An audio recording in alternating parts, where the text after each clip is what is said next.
días, sean todos bienvenidos y bienvenidas, como siempre, a este su espacio, Periodismo y Sociedad, una nueva jornada para que airemos y aunemos esfuerzos en esta lucha de conseguir un país mejor, pero para todos.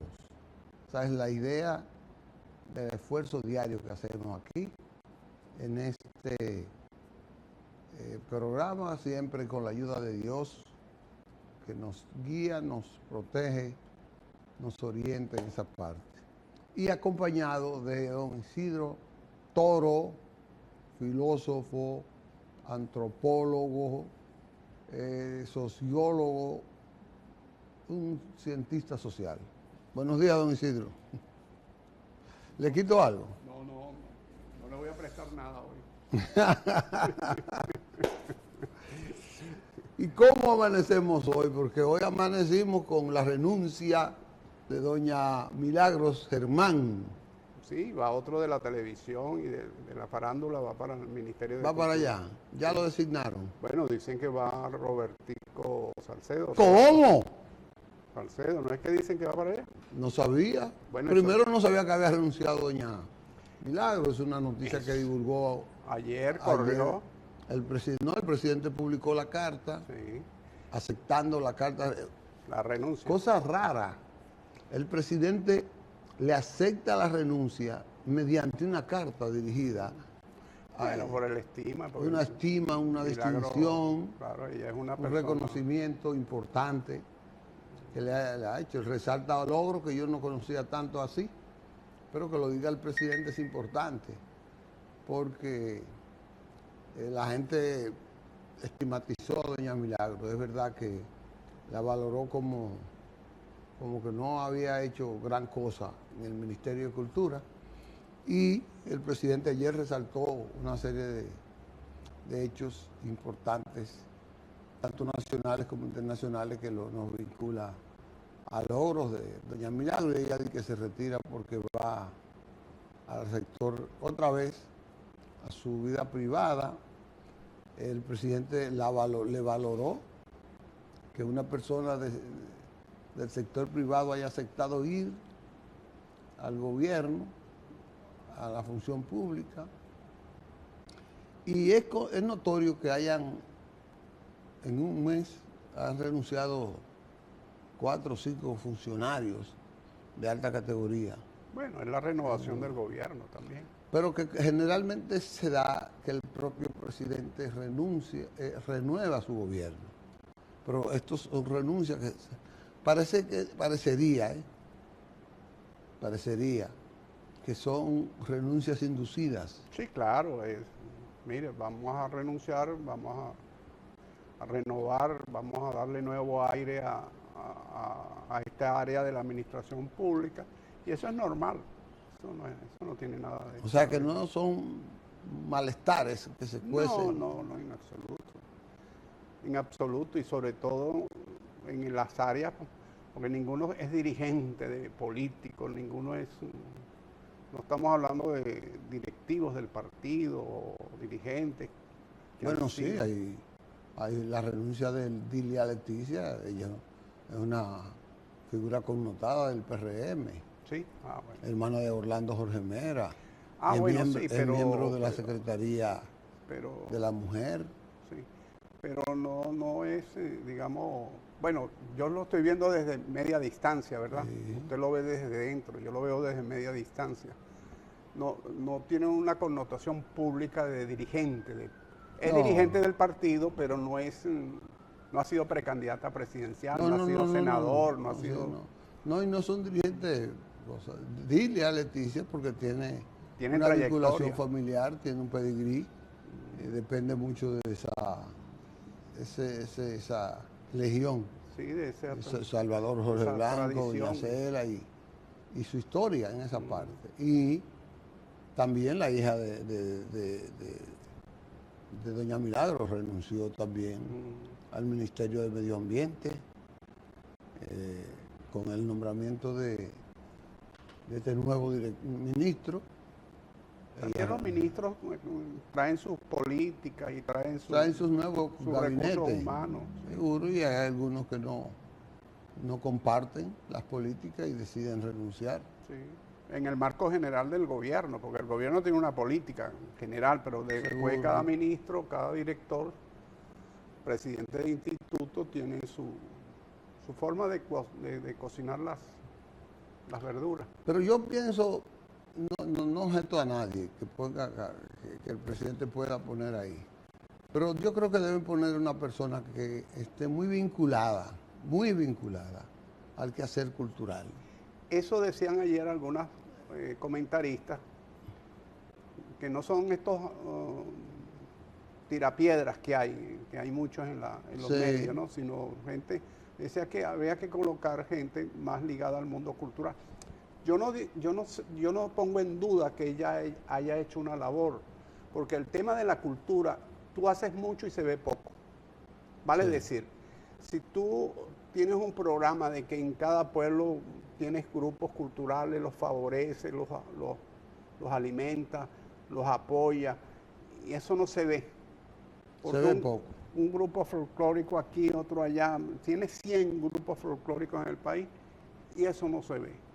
A no ser que tú, a menos que realice un evento, exacto, que te lo puedas juntar. Los puedas juntar. Yo recuerdo, y perdone la digresión, en el año 40, yo no estaba ahí, ojo. En el año 47 se hizo un gran evento en Caracas, en el gobierno de Rómulo Gallegos, que era un intelectual, y trajo grupos culturales de toda Venezuela. Sí. Y eso lo replicó que 40 años después Jaime Lucinche hizo lo mismo. Entonces se vio una diversidad cultural y una diversidad de grupos, etcétera. Quizás al gobierno le falta hacer un evento de ese tipo. Sí. Aquí hace falta una visión de la regionalización de muchos aspectos. Por ejemplo, usted ve que educación está distribuida por distritos, por provincias, por regiones, mejor dicho, por regionales. Lo mismo que está salud pública, obras públicas, etcétera, etcétera. Para el caso cultural, porque cultura es una cartera transversal, sí, y es una cartera de mucha importancia para la identidad nacional. Entonces, la vinculación de la juventud a la cultura nacional, al desarrollo de la cultura nacional, a través de la escuela y a través de esa juventud que ya no está en la escuela, pero que de alguna manera participa. La formación de los clubes culturales, los retretes en los parques, etcétera, etcétera. Yo creo que necesita un Ministerio de Cultura que vaya como que se radicalice. Que se irradie por todas las provincias. Necesita recursos, no tiene recursos. Pero tampoco ha ido, después de Tony Raful, ahí no ha ido uno, y él no aprovechó su talento. Tony no aprovechó su talento para hacer la inclusión de la población en la práctica cultural. Sí, en la práctica cultural de masas. De masas.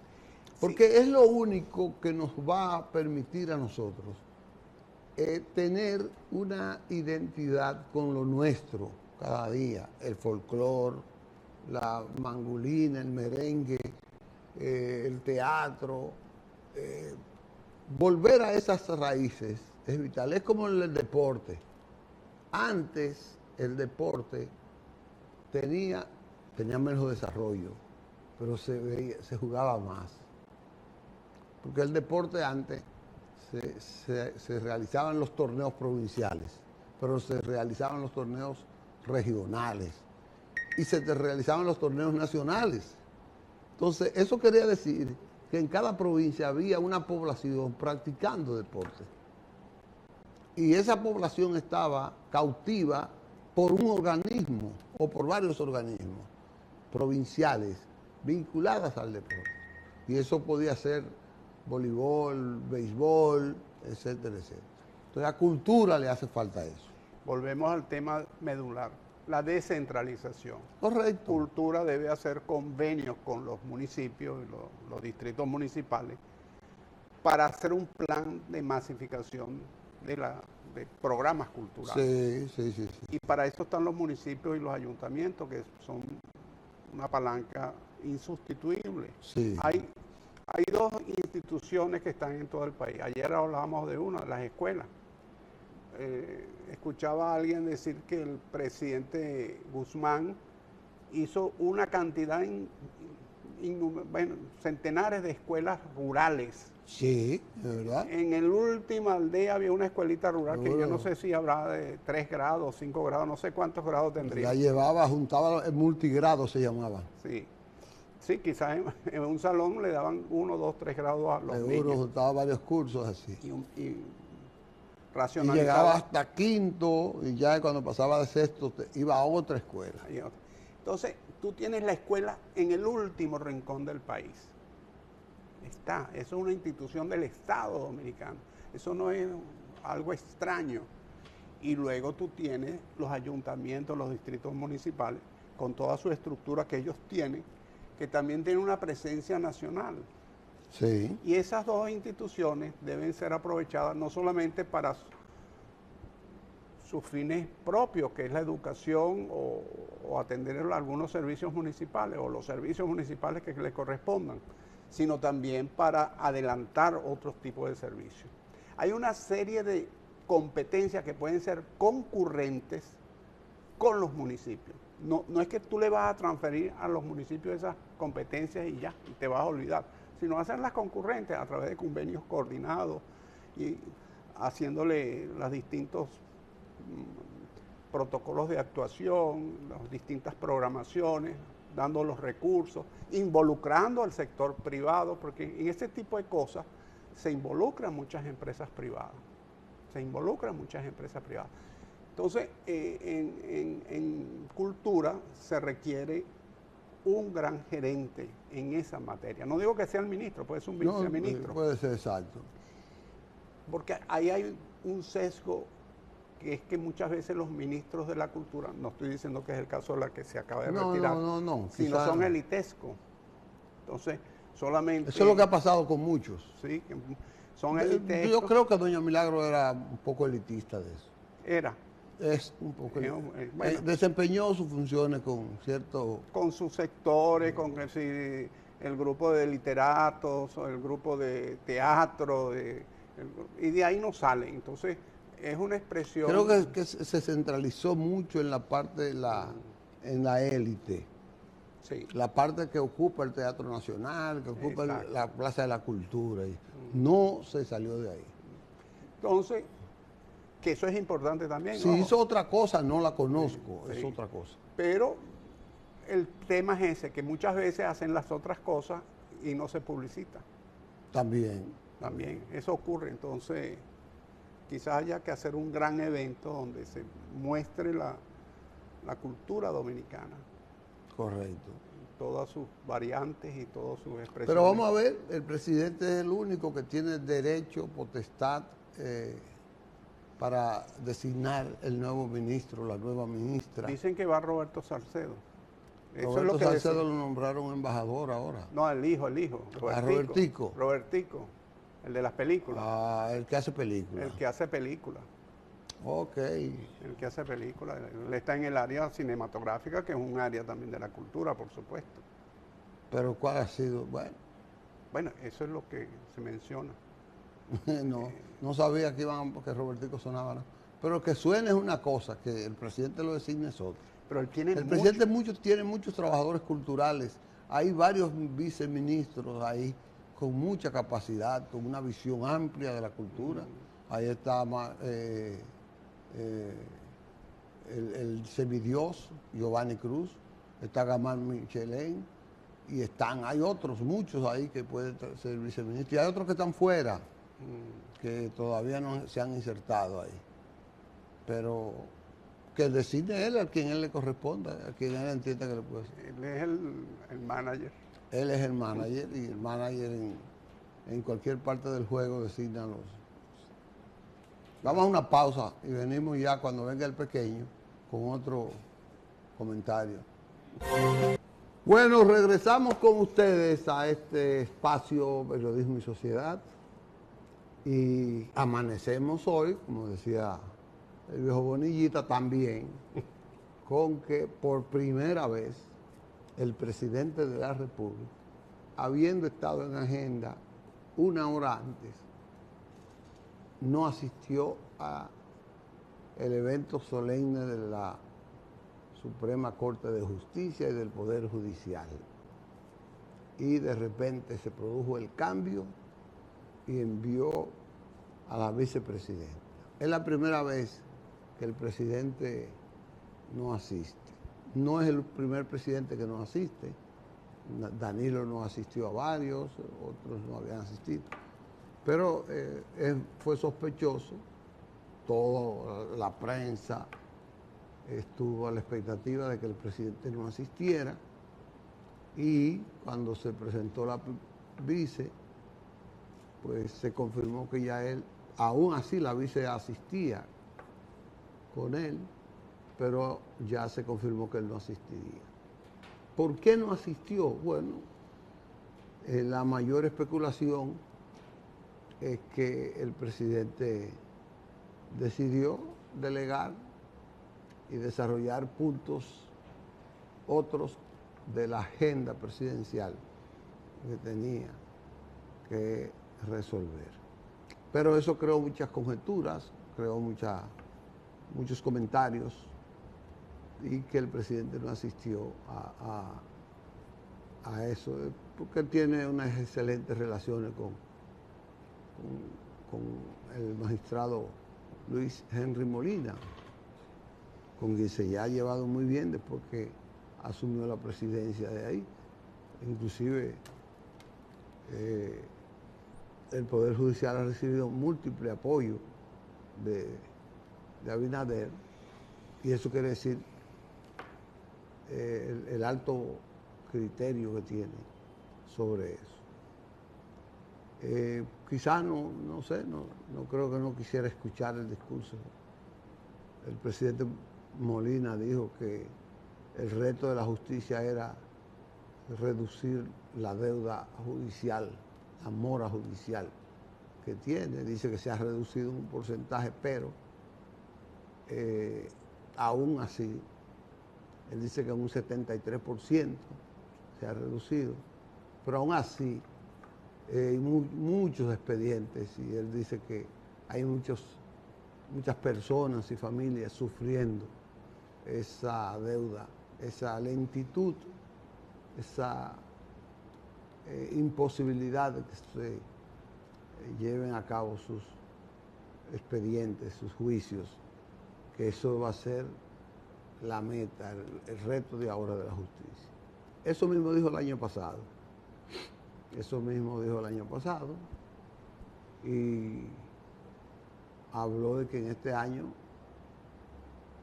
del 2023 al 2024, ha habido un avance notable en esa parte.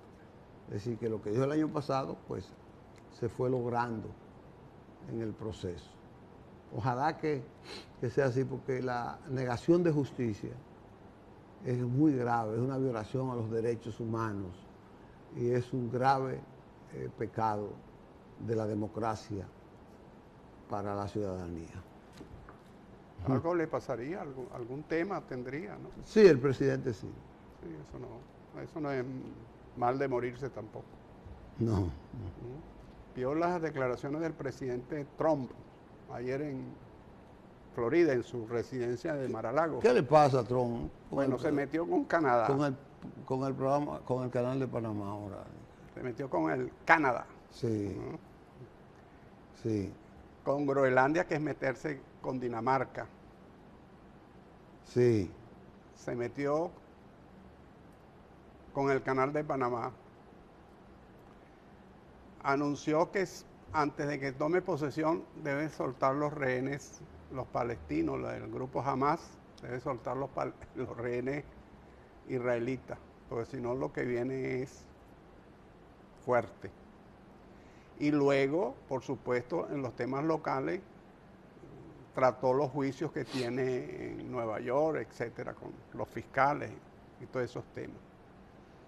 Lo cierto es que en Canadá... Tiene demasiado problema, Trump. Bueno, él tiene 3 temas internacionales, el de Canadá o Canadá, el de Groenlandia y el propio canal de Panamá, que yo creo que es para distraer.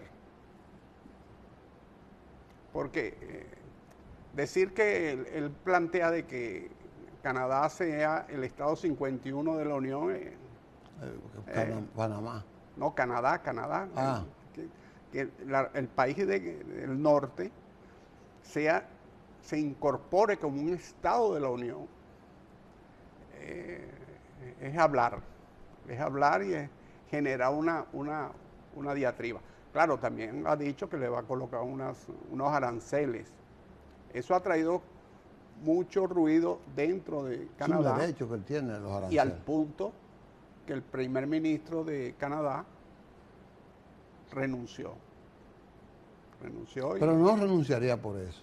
No, entre otras, ¿no? Él venía muy mal en las encuestas y tenía un tema interno dentro del partido. Dicen que la presión popular por el alto costo de la vida, la inseguridad. Hay unos temas también de manejo de los fondos. Y en esos países son muy delicados con esos temas. Parece ser que hay unas transferencias que ha hecho a través de ONG, de ese tipo de instituciones, que no están muy claras, tiene que transparentarlas. Ya tenía 9 años. 9 años. Pero lo cierto es que el señor Trump agarró ese tema de Canadá, y generó ese ruido allí, pero también sirve para que los norteamericanos se entretengan. Luego agarra... Porque en la lógica como que no se ve que eso es posible. Por supuesto que no, eso no tiene sentido. Después de la guerra de independencia de los Estados Unidos, la única guerra, antes de entrar a la guerra con México, que tuvo así Estados Unidos, fue con Inglaterra y fue en Canadá. En esas regiones de Canadá. Después, bueno, vino la guerra civil. Y mira que Canadá no tiene influencia norteamericana, sino inglesa y francesa. O sea que no tiene como deuda con Estados Unidos. No, en absoluto. Ellos son, bueno, tienen un régimen parlamentario. Sí, pero su sistema todo es europeo, al estilo inglés. Sí. No tienen el sistema presidencialista. De hecho, el idioma oficial que se habla ahí en la parte... En Quebec es francés. No es inglés. Bueno, en la parte de Ottawa. En la capital. En la parte, digamos, occidental del país. La parte occidental es francés. Toronto. No, la parte de Quebec, Montreal y esa es francés. Y Toronto y todo eso es inglés. Francés canadiense, ¿no? Un francés ya que es un... Sí. Con sus derivaciones locales, regionales. Luego el tema de Groenlandia, que eso tampoco tiene sentido, que Groenlandia debe ser parte de los Estados Unidos. Quizás por razones geográficas sí, por cercanía, y Groenlandia es una colonia danesa, eso o es un territorio de ultramar danés, no está considerado una colonia, como los territorios franceses aquí en el Caribe y al norte de Sudamérica, en lo que llaman la Guayana francesa, no están considerados colonias, sino territorios de ultramar, que son parte del Estado, del territorio francés. Pero eso es otro tema de que... luego lo del canal de Panamá, que dice algo que parece ser que Panamá ha elevado las tarifas. Sí. Dice que los panameños dicen que por razones de sequía pasan menos barcos y ellos tienen que cobrar más. Y parece que le están solicitando a los Estados Unidos 3.000 millones de dólares o a la banca internacional, me imagino. Por ahí están metidos muchos los norteamericanos.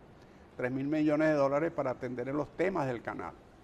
Y Trump dice que sí, que va, por la influencia china, que se lo pidan a China. Que se le pidan y ojo, los chinos si le dan espacio, Los coge. los cogen. Ellos están interesados Sí, claro. en un canal en Centroamérica. Claro, pero, ellos hicieron un convenio con Nicaragua, sí, que luego lo suspendieron, lo eliminaron. sí, lo suspendieron. Sí. No sé por qué, ¿No? por el canal, por el río San Juan. Sí. Esa tesis del canal por Nicaragua es una tesis vieja, viene desde el mismo tiempo del canal de Panamá. Sí. Porque la tesis del canal de Panamá, déjeme decirle, eso es viejísimo. Eso viene en plena época de la independencia. Hay una carta del libertador Simón Bolívar dirigida a Santander, contestándole a una de Santander, donde Santander le planteaba el tema del canal de Panamá, que los ingleses estaban interesados en construir un canal en Panamá. Y Bolívar le contestaba que usted no es comerciante, no se meta en eso. Le contestaba el libertador Bolívar. No se meta en eso, eso es un tema de comercio, no se meta en eso. Parece ser que en la carta, yo no he visto la carta de Santander. Bueno, es un tema de comercio, pero de política. Pero quizás el planteamiento era de constituir una empresa, etcétera, ¿no? Seguro. Donde y parte porque Estados Unidos, que fue el impulsor de la independencia de Panamá, de Colombia. la secesión sí. Porque Panamá... Claro, era una provincia. Era una provincia de Colombia. Estados Unidos hizo esfuerzo para la separación. En 1903 por ahí fue. Sí. Siempre Panamá tuvo hubo grupos interesados en la independencia. Pero parte de las negociaciones tuvo mucho que ver con el canal de Panamá fue... Con ese tratado. Hasta que llegó, Teodoro Roosevelt creo que fue muchos presidentes, tanto norteamericanos como panameños, habían hecho el esfuerzo de romper ese tratado, pero no lo habían logrado. Bueno, pero hasta que llegó... se cumplió los 99 años. Exacto, Omar Torrijos con Jimmy Carter, que lograron ponerle fin porque se cumplía justamente los 99 años. Que se pensaba que Estados Unidos iba a solicitar la prórroga. O que iba a poner una resistencia a que se diera. Pero Jimmy Carter, pues... Sí, fue permisivo en ese sentido. Exacto. Y claro, yo no conozco los términos del tratado original, quizás había algún artículo que permitía la prórroga. Habría que ver. Aunque mucha gente dice que la muerte de Omar Torrijos, que para mucha gente no fue un accidente, tuvo mucho que ver con con lo del canal. Sí, pero él se mató en un accidente de helicóptero. Sí, y con el interés de Estados Unidos de controlar el Istmo, controlar a Panamá y controlar la zona, porque después cortaron a Noriega y a Noriega no le fue bien. Sí. Bueno, entonces esos tres temas ha sacado el señor Trump internacionales, aparte del tema de bueno, y el de Hamas, que le advierte a Hamas de que debe soltar los rehenes israelitas antes del 20, porque si no lo que van a recibir es una acción de fuerza contundente. Antes del 20 de enero. Antes de tomar posesión él, antes del 20 de enero, antes que toma posesión el señor Donald Trump. Así que esos 4 temas internacionales tienen para la gente divertirse allí con esos temas. Amén de que arreció contra los fiscales y el sistema de justicia en Nueva York, y creo que en propio Florida. Todos los que lo han atacado a él. Sí, el señor Trump verdaderamente. Vamos a ver cómo van estos 4 años de Trump. Lo único que la gente también está diciendo, Trump hay que esperar, porque ya la gente no cree en la amenaza de la política migratoria. Como que hay que ver más los hechos que las palabras. Es que es muy difícil, son demasiados millones de personas. ¿Usted sabe lo que significa? ¿Cuántas guaguas necesita usted para sacar 1 millón de personas? En una guagua caben 50 personas, pues. Y bueno. 56, 50 personas. Divida usted 1 millón entre 50, ¿cuántas guaguas necesita? Son muchas. ¿O cuántos viajes de guagua necesita? Son muchas. Aviones, lo mismo, un avión 200, 300 personas. Y además el avión tiene que mandarlo para algún sitio. Que te lo acepten. ¿No? Claro, inclusive el sitio donde salió el migrante. Eso es un tema. Yo lo que creo que... Sí, porque él no puede mandar un migrante de Honduras para Guatemala. No, tiene que mandarlo para Honduras y tampoco lo puede... Así que yo te pongo un avión allí y violo el espacio aéreo y lo coloco. Te dejo en el aire. No, y me aterrizo en un aeropuerto así a los Jalisco, ¿no? ¿Ah? Entonces, claro, la gran solución de la migración es el desarrollo de los países hispanoamericanos. Pues. Seguro, porque la migración controlada también ha sido puntal para el desarrollo de los pueblos. Claro, un país como República Dominicana produce 4 biólogos, que debería producir 40, pero esos 4 biólogos salen de aquí, no tienen trabajo, y 3 se van a los Estados Unidos o a Europa, que los contratan. Sí. Y el que se queda aquí termina trabajando en un banco, trabajando en otra cosa. No termina haciendo biología. O trabaja en el Ministerio de Ambiente, pero en algo que no genera ciencia, pues. Esa es la realidad nuestra. Es un migrante que está preparado, que cualquier país lo acoge. Que aporta. Y le va a aportar a ese país. Con un mínimo de preparación. El caso de Europa, por ejemplo, con los migrantes, que es un país, Europa es un continente que está envejeciendo, entonces los migrantes le cambian la pirámide etaria, la cambia, pues. Ahora, sobre todo. Tiene que poner más población joven, porque la seguridad social... La mitad del dinero que se gasta en seguridad social de los presupuestos en el mundo lo gasta Europa. Sí. O sea, y ese es el efecto llamada sobre África y sobre Latinoamérica, la seguridad social europea, que se ha desmejorado mucho, según leo en comentarios. Se ha desmejorado pero mucho. Sigue siendo frente a cualquiera. La de mayor inclusión. Claro, frente a cualquiera. Entonces, el punto es que la seguridad social la pagan la gente joven para que el abuelo la disfrute. Ese es el concepto de la seguridad social. Sí. El joven trabaja para que el abuelo disfrute. Cuando ese joven sea abuelo, habrá otro joven que está pagando para que él disfrute. Ese es el concepto de la seguridad social. Entonces, ese efecto llamada también no puede ser descontrolado, ¿no? No, por eso hay que controlar la migración y seleccionar el tipo de personal. Pero esas declaraciones que yo voy a sacar 10 millones, 11 millones, yo no sé cuántos millones. No, eso es para el público. Eso es folclore. Sí, eso es para el público de galería, eso es para los bleachers. Vamos a otra pausa, Isidro. Vamos a otra pausa para los bleachers. La ley 10-07. Contraloría General de la República. Más control, eficiencia y transparencia.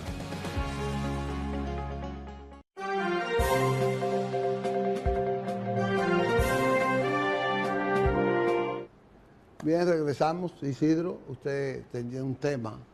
Sí, hay un estudio de un instituto universitario de Irlanda que acaba de publicar en estos días, y lo reseña la prensa europea,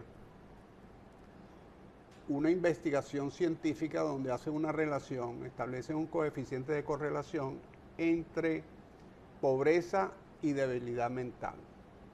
Y ellos tomaron muestras de varios países y varias regiones del mundo, y me llamó la atención que dice que el problema más pronunciado es en América Latina.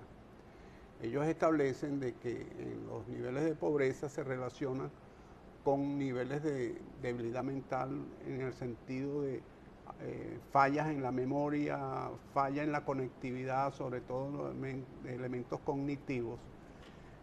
Y me recuerda lo que muchas veces se dice que los muchachos nuestros no tienen capacidad de comprensión, no tienen... Sí, el sistema educativo no le provee esa capacitación. Pero quizás también hay que revisar, y pienso yo que esos estudios, de alguna forma, las autoridades del Ministerio de Educación, del Ministerio de Salud, deben tener acceso a esos estudios, porque habría que revisar en qué medida esa relación, esa debilidad mental, no es producto también de alguna deficiencia alimenticia. Bueno, eso es el ciclo. No avanzamos en la educación porque somos pobres, y entonces somos pobres porque no avanzamos en la educación. O sea, es un círculo vicioso. Eso es el círculo vicioso. Entonces, por eso es que el proyecto educativo tiene que emplearse en cómo proyectar al ciudadano para que pudiera romper con ese círculo para nosotros salir de la pobreza. Porque la educación es el único medio para salir de la pobreza. Porque es que la educación es que nos permite producir, emprender, nos produce avanzar. Romper lo que llaman la teoría de la ventana rota. Exacto. La teoría de la ventana rota es que si usted ve un edificio y rompe una ventana y no la reparan, no la sustituyen, comienza a ser normal ver una ventana rota y al poco tiempo no se extrañe que todo el edificio tenga todas las ventanas rotas y sea normal. Ese es uno de los temas graves de la pobreza. Sí. Y es un tema mental. Es un tema mental, es un tema de conectividad, de los factores cognitivos, de la conexión entre los factores cognitivos, no solamente internos desde el punto de vista biológico, sino también la aprehensión. No se olvide que el ser humano aprende porque percibe, pues, recibe por la vista, recibe por los oídos, recibe por el tacto, por el gusto, etc. Y esos factores cognitivos, esas sensibilidades, esas sensaciones, no las digiere desde el punto de vista de que lo orienten hacia romper la forma de razonar no le provee un desarrollo cognitivo. Exacto. Y entonces ese poco desarrollo cognitivo no le permite romper con esa barrera. Pero también habría que revisar el tema de la alimentación. Seguro tiene que ver con eso. Sí. La ausencia de fósforo y de otros. Tiene que ver con eso. Sí. Con la alimentación. Tiene que ver con la calidad de vida. Con la calidad de vida, la educación, muchos factores. Esos son temas salud. Muy complejos, pero no significa la complejidad que no se deban abordar. Por eso es que los presupuestos fundamentales tienen que estar para la educación y para la alimentación. Claro. Sí, salud. Salud, educación y alimentación. ¿Sí? La alimentación es salud. Entonces, por ahí que tiene que ir toda la gran inversión, porque ahí es que el ser humano puede potencializar su capacidad de contribuir con el desarrollo, con básicamente el desarrollo de su comunidad.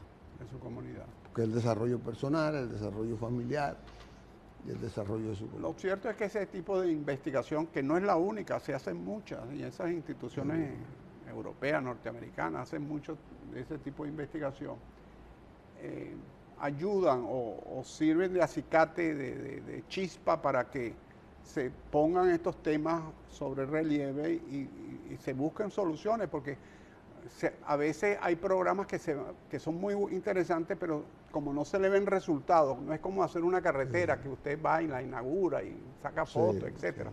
Sino son programas a muy largo plazo, a 10, 15, 20 años, como decíamos se adormecen. Ayer. Exacto. Se adormecen. Seguro. Entonces los gobiernos que llegan con un tiempo apresurado de 4 años. Sí. Y los presidentes que llegan con 4 u 8 años. Quieren hacer las cosas que vean resultados en esos 4 u 8 años. Entonces, ¿qué pasa? Que los procesos de cambio en la persona, en términos de educación, no se ven en 4 u 8 Son años. intergeneracionales, de una generación a Todos los otra. presidentes se centran ahí. Por eso es que la mayor inversión de los presidentes, no de este, de todos, ha sido siempre la parte física, la parte donde se ve. ¿Se ve? Sí, la foto. Miren que cuando aportan a la escuela es en aula, porque las aulas se ven, dejan beneficios económicos y financieros. Pero cuando tiene que mejorar la calidad de la impartición de docencia, ahí entonces ya hay limitaciones. Porque eso no se ve.